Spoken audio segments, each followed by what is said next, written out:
Extra sensory perception என்பதின் சுருக்கமே ESP. எதிர்காலத்தில் நடக்க இருக்கும் சம்பவங்களை முன்கூட்டியே அச்சு பிசகாமல் சொல்லும் ஆற்றல் தான் ESP. உலகில் விரல் விட்டு எண்ணக்கூடிய எண்ணிக்கையில் தான் ESP மனிதர்கள் வாழ்ந்து வருகிறார்கள். சாய்ராம் தனக்குள் இருக்கும் ESP பவர் மூலமாக பலருக்கு நடக்க இருந்த ஆபத்துக்களை முன்கூட்டியே சொல்லி எச்சரித்திருக்கிறாராம். ஒரு முறை சென்னை மெட்ரோ ரயில் பணிகளில் ஏற்பட்டிருந்த பெரும் ஆபத்தை முன்கூட்டியே கணித்து சம்பந்தப்பட்ட அதிகாரிகளுக்கு சொன்னாராம். ஆனால் இவர் சொல்வதை பெரிதுபடுத்தாமல் இருந்த அதிகாரி சாய்ராம் சொன்னதைப் போல ஒரு நாள் மெட்ரோ ரயில் பணியிடத்தில் பிரச்சனையை சந்தித்திருக்கிறார்கள். அவர் சொன்னது நடந்திருக்கிறது.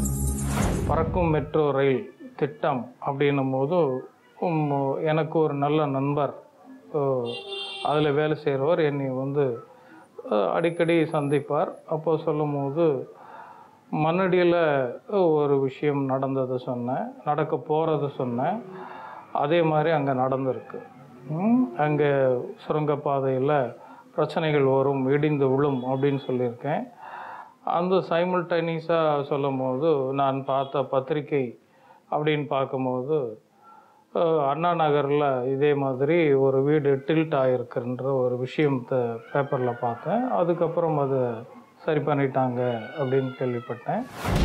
மெட்ரோ ரயில் பணிகளில் ஏற்பட்ட சம்பவம் போல சென்னை சட்டக்கல்லூரியிலும் இது போன்ற ஒரு சம்பவம் நடந்திருப்பதாக கூறி மேலும் நம்மை பதட்டமடைய செய்தார் சாய்ராம். அடுத்து லா காலேஜ் இது மாதிரி வரும் அப்படின்னு சொல்லியிருக்கேன். இத்தனை டிகிரி டில்ட் ஆகிருக்கு அப்படின்னு சொல்லியிருக்கேன். அதுக்கு உண்டானது அவர்கிட்ட சொல்லும் போது அவர் எப்படி இது நடக்கும், அவர் எல்லாமே ஊர்ஜிதம் பண்ணிவார், டெக்னிக்கல் எல்லாம் ஊர்ஜிதம் பண்ணிப்பார். அது சத்தம் இல்லாமல் மீடியாவுக்கு தெரியாமல் அவங்க எல்லாத்தையும் சரி பண்ணிட்டதா சொன்னாங்க. இன்னொன்று லா காலேஜ் இந்த மாதிரி இருக்குங்க, கொஞ்சம் பார்த்து செய்யுங்க அப்படின்னும் போது அங்கே 80 டன் கிரேன் சாஞ்சிருச்சு அப்படின்னு அவருக்கு இரவு சொல்லியிருக்காங்க.